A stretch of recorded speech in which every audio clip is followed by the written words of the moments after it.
Morning class. आज की जो आपकी वर्कशीट है वो वर्कशीट आपके भूगोल से ली गई है। ये वर्कशीट आपकी 7वीं कक्षा के लिए वर्कशीट नंबर 8 है। ये वर्कशीट 19/10/2020 की ये वर्कशीट है। यहाँ पे आप अपना नाम लिखेंगे विद्यार्थी के नाम की जगह, और कक्षा अध्यापिका की जगह आप अपने सब्जेक्ट टीचर का जो नाम है वो लिखेंगे। ठीक है। यहाँ पे बच्चे हमें बताया गया परितंत्र के बारे में। परितंत्र मतलब हमारे आसपास जो चल रहा है उसे आप देखते होंगे, पेड़ पौधे, जन जीवन, जो भी चीज़ें हैं उनको हम क्या कहते हैं, पारितंत्र। अब पारितंत्र के बारे में विचार करते हुए बच्चे हमें यहाँ दिखाए गए हैं। यहाँ पे कुछ फोटोज़ दी है, उनके नीचे उनका डिस्क्राइब किया गया है वो चीज़ें क्या है। एक एक फोटो को देखते हैं और उनके बारे में पढ़ते हैं। यहाँ पे हमने पहली जो तस्वीर देखी वो देखेंगे आप, कैक्टस का एक पौधा लगा हुआ है। ठीक है। कैक्टस के पौधे की पत्तियां कांटों के अनुरूप के रूप में क्यों होती है, ये कारण पूछा गया कि कांटों के रूप में क्यों होती है। इसका कारण ये है कि गर्मी के कारण जो पत्तियां हैं वो सूख के कांटा बन जाती है। हम कहते हैं ना सूख के कांटा बन गया, कि जो मुहावरा है ये इसी से लिया गया है कि गर्मी के कारण पत्तियां सूख के कांटा बन जाते हैं और जो उनका न्यूट्रिशन है वो तने में जाके स्टोर हो जाता है। तो तना मोटा और हरा होता है, जिससे वो अपना खाना स्टोर करके रखता है, पानी स्टोर करके रखता है ताकि वो पनप सके। वहीं पे आप दूसरी तरफ देखेंगे, ऊँट को रेगिस्तान का जहाज क्यों कहा जाता है, क्योंकि ये जो जानवर है ये कई दिन तक बिना पानी के जिंदा रह सकता है। इसके पैर गद्देदार होते हैं ताकि रेत में वो धंसे नहीं, और इसे जो इसके नथुने होते हैं, जो नाक होती है, वो रेत को अपने बंद कर लेता है, जिससे रेत इसके नाक में नहीं घुस पाती है।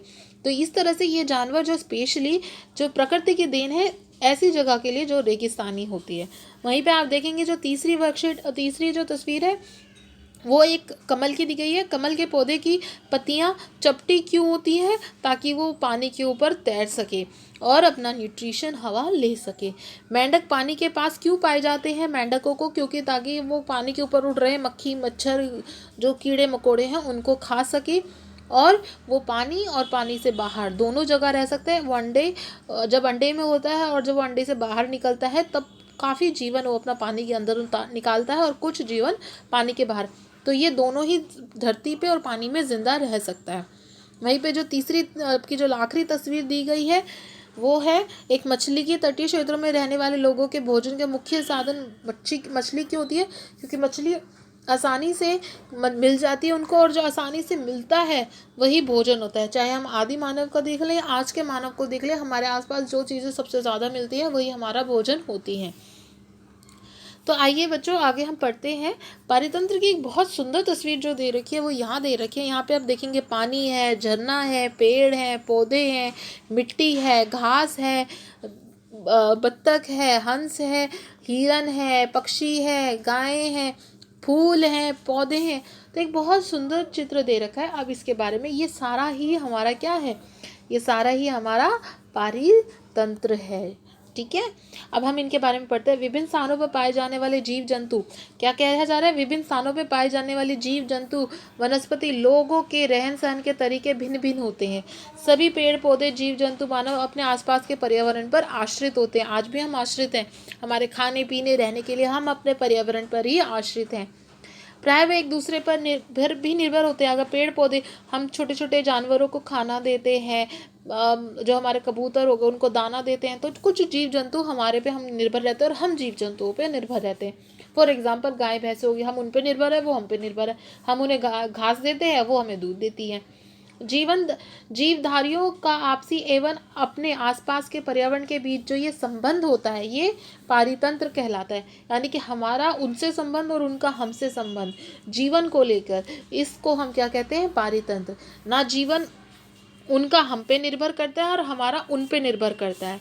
तो इसलिए हमारा क्या है, अच्छी साफ़ सुथरी घास होगी, पेड़ पौधे होंगे तो हमें स्वच्छ हवा मिलेगी, गाय भैंस होंगे दूध मिलेगा, और भी हम सभी चीज़ों पे पर्यावरण पे निर्भर, और पर्यावरण के जो जीवधारी हैं वो हम पे निर्भर है। तो इसी को हम क्या कहते हैं, पारितंत्र का निर्माण। एक पारितंत्र में वह सभी कारक होते हैं जो एक विशिष्ट क्षेत्र में परस्पर क्रिया करते हैं, चाहे वह जीवीय हो या अजीवीय हो, या चाहे वो जीवित हो या अजीवित हो, एक परस्पर क्रिया करते हैं। अगर मैं पानी कहूँ तो पानी जीवित नहीं है, मिट्टी जीवित नहीं है, पर यह पारितंत्र का ही एक हिस्सा है। संसार में प्रत्येक विशिष्ट परितंत्र के पास अपने निर्जीव वस्तुओं द्वारा निर्मित स्वयं की स्थितियां होती हैं। निर्जीव जो वस्तुएं होती हैं जैसे पानी, पानी अपने आप में कोई जीवन नहीं रखता, पर इसके अंदर रहने वाले पेड़ पौधे, जीव जंतु, मछली, मेंढक, ठीक है, ये सारे जीवित होते हैं और ये पानी पर ही निर्भर करते हैं। पर पानी अपने आप में कोई जीवित वस्तु नहीं है, इसके अंदर रहने वाले जो जीव जंतु हैं वो जीवित वस्तु है और वो पानी पर ही निर्भर करते हैं। तो यहाँ पे ये बात कहना कि निर्जीव जो वस्तुएं हैं द्वारा निर्मित स्वयं की स्थितियां हैं, वह अपनी स्थितियां निर्धारित करती है और किस प्रकार के जीव वहाँ रहने के लिए सक्षम होंगे वो भी वही निर्धारित करती है। अब मछली आसमान में नहीं रह सकती और पंछी पानी में नहीं रह सकते, ये उनकी अपनी एक निजी निर्मित एक निर्जीव वस्तु है, पर अपनी निर्मित स्थितियों को उसने खुद बनाई है।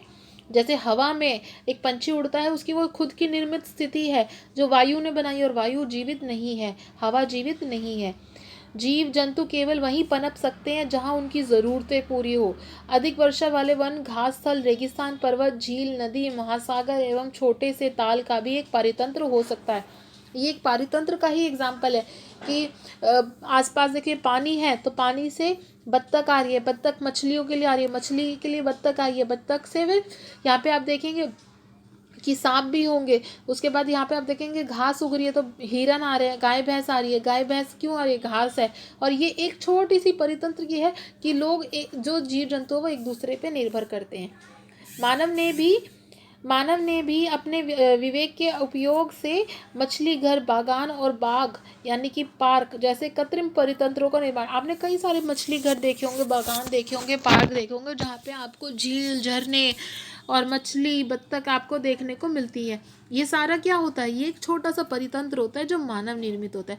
यहाँ पे जो परितंत्र आपको दिखाया गया है ये वाला, तो ये क्या है, ये प्राकृतिक है, क्योंकि घास के मैदान, हिरन, पंछी, पेड़ पौधे, ये सारे क्या है, पारितंत्र है, पर एक प्राकृतिक। और ऐसे ही हम मानव निर्मित भी बना लेते हैं जब हमें पार्क में हम देखने को मिलते हैं। आगे दिया गया है कि परितंत्र वह तंत्र जिसमें समस्त जीवधारी अपने आसपास एक दूसरे के साथ तथा पर्यावरण उन भौतिक और रासायनिक कारकों के साथ परस्पर क्रिया करता है, यानी कि एक दूसरे के साथ वो परस्पर क्रिया करते हैं जिसमें वह निवास करते रहते हैं। ये सब ऊर्जा और पदार्थों के स्थानांतरण द्वारा संबंधित है, कि जो इनका स्थानांतरण है यानी कि एक जगह से दूसरी जगह जाने का। सपोज कर लीजिए जैसे एक बंदर है, बंदर ने अंजीर के फल खाया, अंजीर के फल के जो बीज है उसने पानी के आसपास कहीं पर डाल दिए, उस पानी का क्या हुआ, पानी का उस बीजों का पानी से संपर्क हुआ, मिट्टी से संपर्क हुआ, वहाँ पे अंजीर का एक पेड़ उग गया। तो ये क्या है, ये पारितंत्र है जो रासायनिक और पदार्थ को स्थानांतरण से बनता है। ठीक है, अब बच्चे हम यहाँ पे आते हैं वर्कशीट के क्वेश्चन आंसर्स पे। जो पहला जो क्वेश्चन है वह परितंत्र कैसे बनता है। पारितंत्र जो वो बनता है वो हमारा कैसे समस्त जीवन को जो बनता है वो कैसे बनता है, इसका आंसर ऊपर दिया हुआ है हमारे को कि यहाँ पे आएंगे हम। एक परितंत्र वह सभी कारक होते हैं जो विशिष्ट रूप से एक दूसरे के प्रति क्रिया करते हैं, चाहे वो जीवीय हो या अजीवीय हो। ठीक है, तो यहाँ पे क्या है, जो भी आसपास हमारे जीवित है उसको हम क्या कहेंगे, जीवीय या अजीवीय। तो यहाँ पे आएगा हमारे आसपास वाले के विभिन्न स्थानों पे जो प्रकृति में हमें जीव जंतु पर्यावरण पे आश्रित होते हैं, प्राय एक दूसरे से संबंधित होते हैं, जीवधारी एक दूसरे पे आश्रित होंगे, उसका निर्माण जब करते हैं, उनके बीच जो संबंध है उन्हें हम पारितंत्र कहते हैं। तो आंसर नंबर आपका यहाँ से होगा आंसर नंबर 1। ये क्या है, विभिन्न स्थानों पे पाए जाने वाले जीव जंतु, लोग, रहन सहन सभी विभिन्न है और जो एक दूसरे से पर्यावरण पर आश्रित होते हैं, प्राय वो कैसे भी हो, तो उसको हम पारितंत्र कहते हैं। तो फर्स्ट का आंसर आपका फर्स्ट 3 लाइन्स में है। सेकंड जो है आपका क्वेश्चन वो है इनमें से कौन सा प्राकृतिक परितंत्र है उसके बारे में बताना है। तो प्राकृतिक क्या है, मरुस्थल है, वन है, समुद्र है, ये प्राकृतिक है, और पार्क मानव निर्मित है। दिए हुए संकेतों की सहायता से परितंत्र को पहचानिए। पर्वत, मरुस्थल और वन और तालाब बताया गया है। मछली, पानी, कमल का फूल, ये कहाँ है, ये तालाब का है, यानी कि तालाब आएगा यहाँ पे पहले में। ठीक है, इसको और अच्छे से लिखते हैं हम।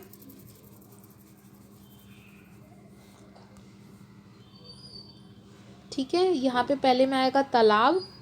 दूसरा है रेत, ऊंट, कैक्टस का पौधा, ये क्या है, मरुस्थल। ठीक है, दूसरे में मरुस्थल आएगा।